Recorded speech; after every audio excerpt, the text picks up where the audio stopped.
So So between graduating Ranger School, now you're basically done with the infantry officer the pipeline. the training pipeline. What's the time between Ranger School graduation and taking a platoon? So Because you don't want to show up broke. Yeah, so I graduated in November of 2012. There was like a 3-week period, and dude, the first two, they were like, "Hey, you're going." It was like a recovery platoon. It was basically like post grad guys, and they would like let us go to basic, and we would like fill in and talk to the basic trainees and stuff, and they wanted you to like go show your tab or whatever. And but every day was like PT, and dude, I couldn't run. Like I remember going to the track, and they'd be like, "All right, go run 2 miles," and I was like, "Dude, I can't." Like I would try to run and I just You're couldn't. hobbling. I was just walking. So I would just walk.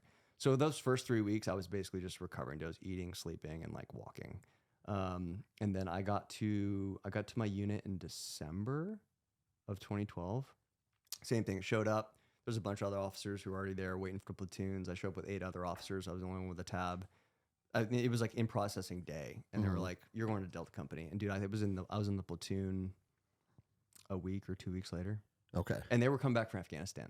So I went to 112, 4th Brigade, 4th ID, which there's a ton of history. So do you remember the Outpost, the movie, Yes. Cop Keating? That's 361 Cav.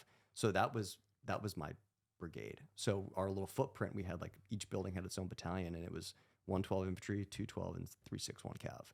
And so we're all super tight. Everybody worked together. And so we showed up, and I was like, oh shit, I'm going to that unit. A lot of like meritorious like history there.